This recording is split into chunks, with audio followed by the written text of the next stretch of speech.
우리가 신앙생활을 오래 한다고 해서 믿음이 저절로 자라는 것은 아닙니다. 교회를 다닌 시간이 길어졌지만 여전히 작은 일에도 흔들리고 기도는 하고 있지만 마음은 점점 식어가는 것 같고 예배는 드리지만 삶의 방향이 흐려질 때가 있습니다. 그럴 때 우리는 문득 이런 생각을 하게 됩니다. 왜 나는 이렇게 믿음이 자라지 않는 걸까? 저 사람은 왜 시간이 지날수록 믿음이 자랄까? 이것은 단순한 고민이 아니라 신앙의 길을 걷는 사람이라면 반드시 마주하게 되는 중요한 물음입니다. 오늘 우리는 날마다 믿음이 자라는 사람의 특징을 살펴보고자 합니다. 말씀을 통해 우리의 믿음이 오늘보다 내일 더 깊어질 수 있기를 바랍니다. 첫째, 날마다 믿음이 자라는 사람은 마르다와 마리아를 구분합니다. 누가복음 10장을 보면 예수님께서 마르다와 마리아의 집을 방문하셨을 때의 장면이 나옵니다. 마르다는 분주하게 움직이며 손님을 대접하기 위해 많은 일들을 합니다. 반면 마리아는 예수님의 발 앞에 앉아 말씀을 듣고 있었습니다. 마르다는 열심히 봉사했지만 마음에는 불편함이 있었습니다. 왜냐하면 마리아는 아무 일도 하지 않고 예수님 앞에만 앉아 있었기 때문입니다. 결국 마르다는 예수님께 와서 불만을 드러내며 마리아에게도 일을 시켜달라고 말합니다. 하지만 예수님께서는 마르다의 수고를 책망하시기보다 그녀의 마음 상태를 지적하셨습니다. 많은 일을 하느라 마음이 분주해졌고 가장 중요한 것을 놓치고 있다고 하셨습니다. 예수님은 마리아가 좋은 편을 택했다고 말씀하셨습니다. 이것은 단순히 예배가 봉사보다 낫다는 뜻이 아닙니다. 진짜 중요한 순간에 무엇을 해야 하는지를 아는 것이 믿음이라는 뜻입니다. 믿음이 자라는 사람은 마르다가 필요 없는 사람이라고 생각하지 않습니다. 마르다처럼 섬기고 봉사하는 일도 중요하다는 것을 알고 있습니다. 그러나 동시에 믿음이 자라는 사람은 지금 내가 예배를 드려야 하는지 아니면 지금은 행동으로 헌신해야 할 때인지를 구분할 줄 압니다. 이것은 단지 예배를 시작했으니 예배를 드려야 한다는 뜻도 아니고 교회에서 봉사할 사람이 필요하니 내가 해야 한다는 뜻도 아닙니다. 날마다 믿음이 자라는 사람은 자신의 신앙과 믿음의 상태를 돌아볼 줄 알고 자신의 신앙의 위치를 점검할 줄 압니다. 그리고 내가 지금 하나님 앞에 예배자로 나가야 하는지 아니면 하나님을 위해 헌신해야 하는지를 스스로 결정합니다. 우리의 삶 속에서도 마르다와 같은 순간들이 있습니다. 교회에서 너무 바쁘고 해야 할 일이 많으며 사람들의 시선을 의식하며 움직여야 할 때도 있습니다. 그러나 그런 상황 속에서도 하나님 앞에서 내 믿음의 상태를 돌아보지 못한다면 나의 믿음은 자라기 어렵습니다. 우리는 지금 나에게 필요한 것이 봉사인지 아니면 다시 하나님 앞에 조용히 앉아 말씀을 들어야 할 시간인지를 분별할 줄 알아야 합니다. 믿음은 무언가를 열심히 한다고 해서 저절로 자라나는 것이 아닙니다. 물론 예배와 봉사를 열심히 하면 믿음이 자랄 수 있습니다. 그러나 그보다 먼저 필요한 것은 지금 내가 하나님 앞에서 어떤 마음으로 서 있는지를 아는 것이고 내가 지금 무엇을 해야 하는지를 하나님께 물으며 나아가는 것입니다. 누군가는 하루 종일 교회 일을 하며 열심을 내지만 정작 예배에는 집중하지 못합니다. 또 누군가는 다른 사람을 돕는 일에 몰두하지만 자신의 마음은 점점 메말라 갑니다. 겉으로 보기에는 아무런 문제가 없어 보이지만 하나님과의 관계는 점점 멀어지고 있는 것입니다. 오늘날 믿음이 자라는 사람은 내가 교회에서 열심히 하고 있는 일이 정말 하나님께서 기뻐하시는 방향 안에 있는지를 점검합니다. 그리고 필요하다면 내가 하고 있는 것을 과감하게 멈추고 다시 말씀 앞에 머무르기를 선택합니다. 우리는 교회 안에서 많은 일들로 인해 마음이 분주하고 생각이 어지러울 수 있습니다. 반대로 섬기고 봉사를 해야 하는 때에 자리에 앉아 말씀만 들으려 할 수도 있습니다. 하지만 믿음이 자라는 사람은 지금 내가 무엇을 해야 하는지를 돌아볼 줄 아는 사람입니다. 믿음은 내가 있어야 할 자리에 있을 때 자라기 때문입니다. 오늘 내가 있어야 할 자리는 어디입니까? 예배의 자리입니까? 봉사의 자리입니까? 혹시 어느 한쪽에만 치우쳐서 내 내면을 돌아보지 못하고 있다면 이 시간 나의 모습을 정직하게 돌아보기를 바랍니다. 그리고 내가 지금 마리아가 되어야 하는지 마르다가 되어야 하는지를 생각해 보시기 바랍니다. 날마다 믿음이 자라는 사람은 마르다와 마리아를 구분할 줄 아는 사람입니다. 둘째, 날마다 믿음이 자라는 사람은 삭개오와 같은 간절함이 있습니다. 누가복음 19장에는 삭개오라는 인물이 등장합니다. 그는 세리장이었고 많은 재산을 가진 사람이었습니다. 당시 사람들에게 세리는 죄인처럼 여겨졌고 특히 세리장인 삭개오는 더욱 멸시의 대상이었습니다. 그는 돈은 많았지만 사람들로부터 외면당했고 마음속에는 외로움과 공허함이 자리하고 있었습니다. 어느 날 예수님께서 여리고를 지나가신다는 소식을 들었을 때 삭개오는 예수님을 보고 싶다는 마음이 들었습니다. 그러나 키가 작고 많은 군중들 때문에 예수님을 볼 수 없었기에 그는 앞질러 달려가 돌무화과나무 위에 올라갔습니다. 어른으로서 또 높은 지위에 있는 사람으로서 나무에 올라간다는 것은 체면을 잃을 수 있는 일이었습니다.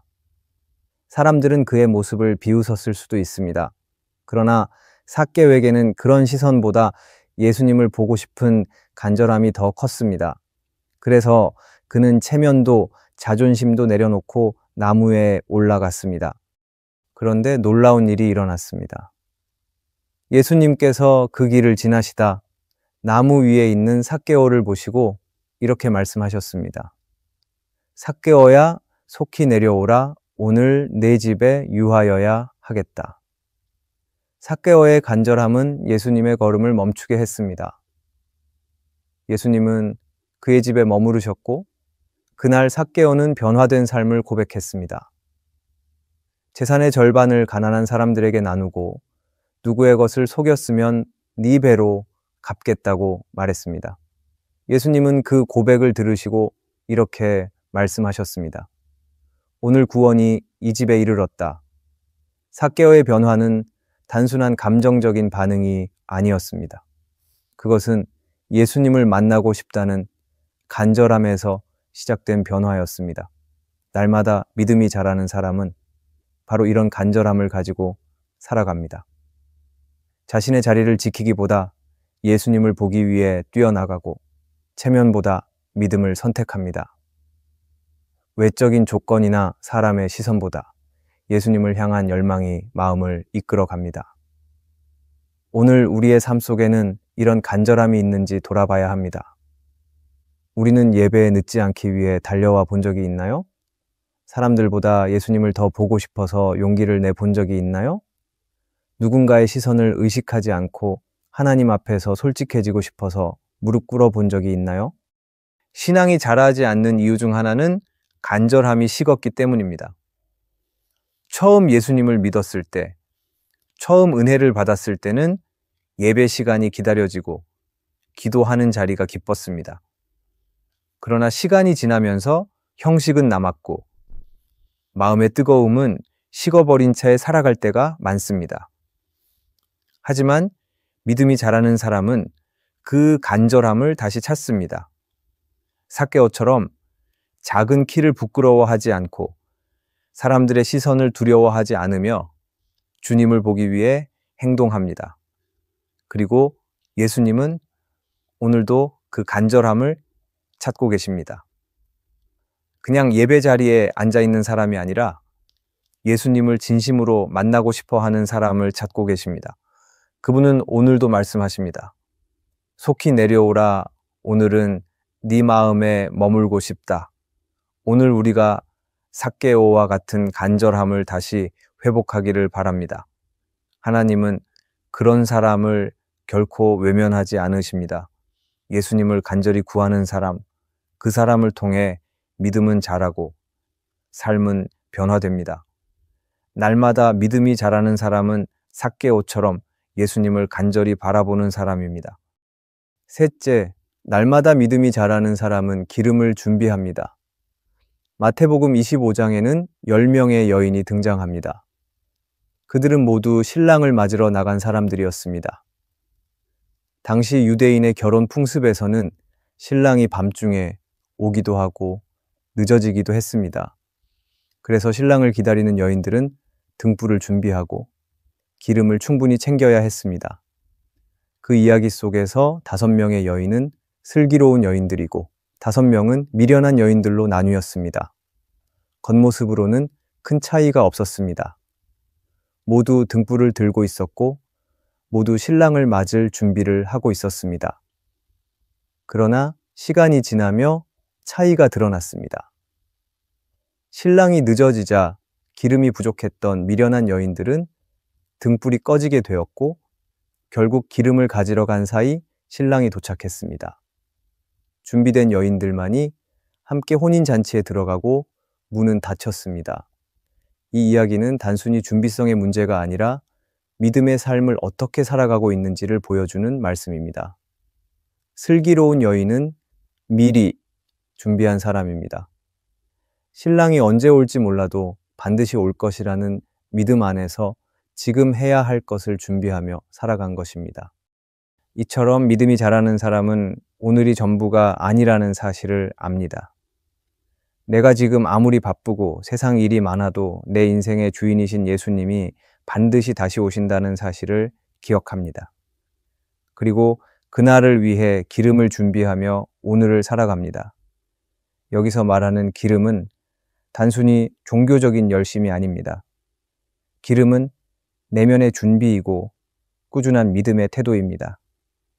기름을 준비한다는 것은 내가 드러나는 일을 하는 것이 아니라 보이지 않는 자리에서 말씀을 붙잡고 기도하며 내 신앙을 다듬는 것을 말합니다. 예배를 드릴 때마다, 하나님의 말씀을 읽을 때마다, 작은 일에 충실하며 인내할 때마다 우리는 기름을 조금씩 채우고 있는 것입니다. 믿음이 자라는 사람은 이 기름이 얼마나 소중한지를 압니다. 신랑이 오기 직전에 아무리 뛰어다녀도 기름은 쉽게 얻어지지 않습니다. 순간의 열심으로는 믿음의 문 안으로 들어갈 수 없습니다.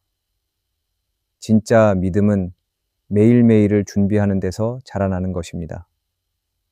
슬기로운 여인들의 특징은 단순한 성실함이 아니었습니다. 그들의 공통점은 신랑이 오기를 간절히 기다렸다는 것입니다. 다시 말해, 신랑을 사랑했기 때문에 기름을 준비한 것입니다. 성경에서 기름은 성실함의 증거만이 아니라 사랑의 증거입니다. 오늘날 우리가 기름을 준비한다는 것은 내가 예수님을 얼마나 사랑하는지, 내가 얼마나 예수님과 함께하고 싶은지를 보여주는 증거입니다. 오늘 우리의 삶은 너무 바쁘고 정신이 없습니다. 당장 해야 할 일이 많고 눈앞에 보이는 문제들에 치이다 보면 우리가 정말 준비해야 할 것을 잊고 살 때가 많습니다. 그렇게 살다가 기름을 준비하는 것을 놓칠 수도 있습니다. 하지만 날마다 믿음이 자라는 사람은 분주함에서도 자신을 돌아봅니다. 그리고 나는 지금 주님을 기다리는 사람인가? 나는 기름을 준비하고 있는가? 를 질문합니다. 그리고 만약 주님이 오늘 오신다면 나는 기쁨으로 그분을 맞이할 수 있는가를 생각합니다. 믿음이 자라는 사람은 예수님이 말씀하신 깨어 있으라, 너희는 그 날과 그 때를 알지 못하느니라 는 말씀을 기억하는 것만이 아니라 이 말씀을 마음에 새기며 살아갑니다. 그리고 지금의 일상 속에서 주님을 기다리며 기름을 준비하며 오늘을 살아갑니다. 그리고 하나님은 이러한 사람을 결코 외면하지 않으십니다. 날마다 믿음이 자라는 사람은 기름을 준비한다는 것을 기억하며 오늘도 깨어서 기름을 준비하기를 바랍니다. 넷째, 날마다 믿음이 자라는 사람은 세상과 타협하지 않습니다. 다니엘은 어린 나이에 바벨론으로 끌려갔습니다. 나라가 무너졌고 예루살렘 성전은 불탔으며 백성들은 포로가 되어 끌려갔습니다. 다니엘도 그런 상황 속에서 자신의 의지와는 상관없이 낯선 땅 바벨론에서 살아가야 했습니다. 하지만 그는 거기서 무너지지 않았습니다. 오히려 그곳에서 믿음이 자라났고 수많은 유혹과 위기 속에서도 흔들리지 않았습니다. 다니엘이 처음 바벨론 궁중에 들어갔을 때 그는 왕이 내린 음식을 거절했습니다.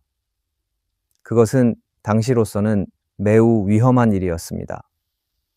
왕이 주는 음식을 거절하는 것은 곧 왕의 권위를 거스르는 일이었기 때문입니다.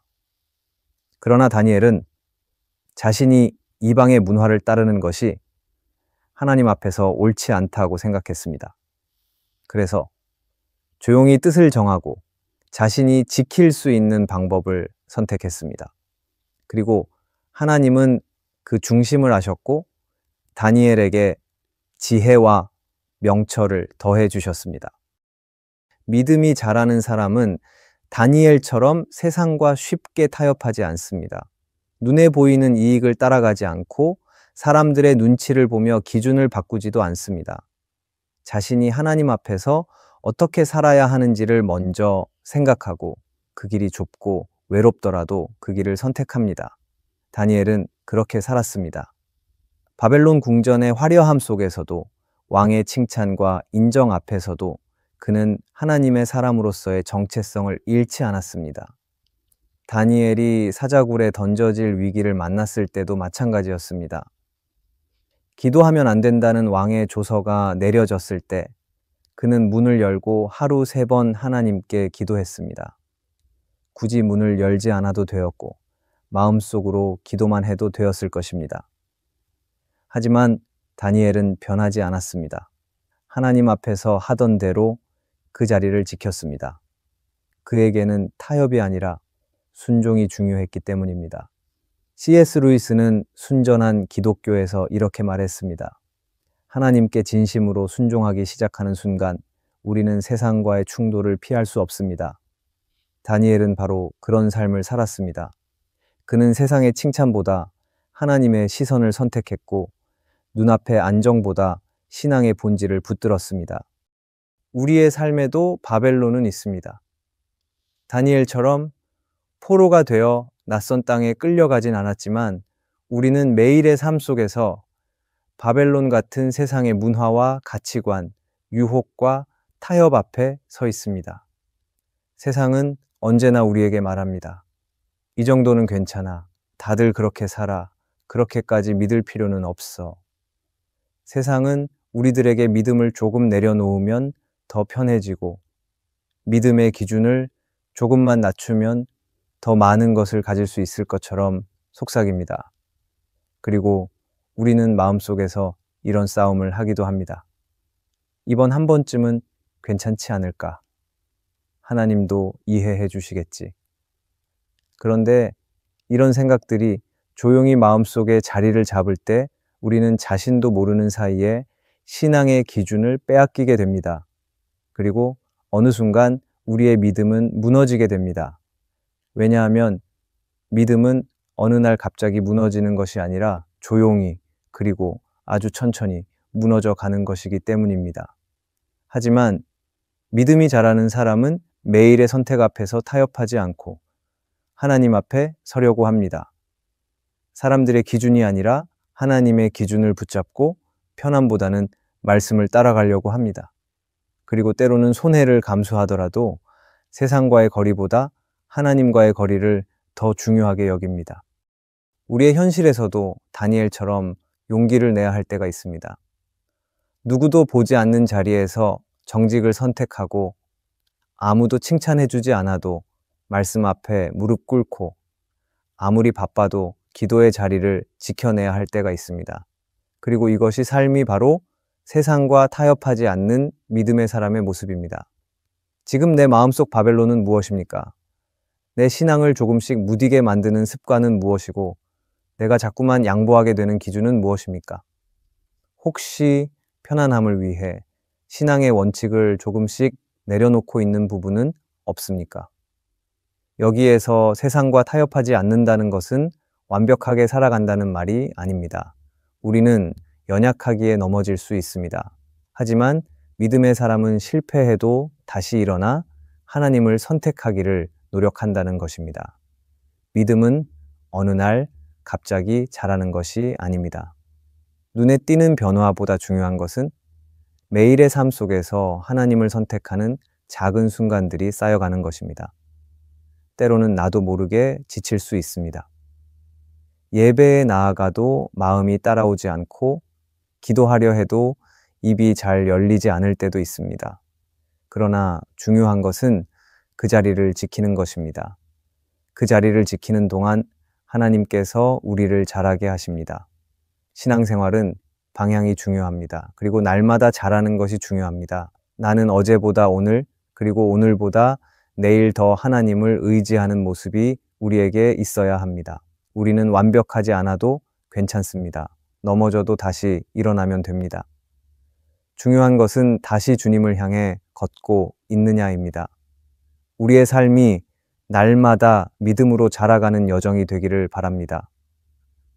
오늘도 믿음을 선택하며 걷기를 바랍니다. 오늘의 말씀이 은혜가 되셨다면 댓글에 아멘이라고 적어주시면 감사하겠습니다. 여러분들이 남겨주시는 댓글은 정말 큰 힘이 됩니다. 그리고 여러분들이 눌러주시는 좋아요와 구독도 큰 힘이 됩니다. 오늘도 함께 해주셔서 감사합니다. 기도하겠습니다. 하나님, 때로는 내가 걷는 이 길이 맞는 길인지 흔들릴 때가 있습니다. 주변의 시선과 세상의 소리에 마음이 작아질 때도 있습니다. 그러나 주님, 내가 선택한 이 믿음의 길이 틀리지 않았음을 다시 알게 해주셔서 감사합니다. 눈에 보이는 결과보다 주님의 인정을 바라보게 하시고 잠잠히 순종하며 걷는 걸음마다 주님의 손길을 느끼기 원합니다. 오늘도 주님께 시선을 고정하며 이 길 끝에 주님이 계심을 믿으며 오늘도 담대히 걸어가기를 바랍니다. 예수님의 이름으로 기도합니다. 아멘.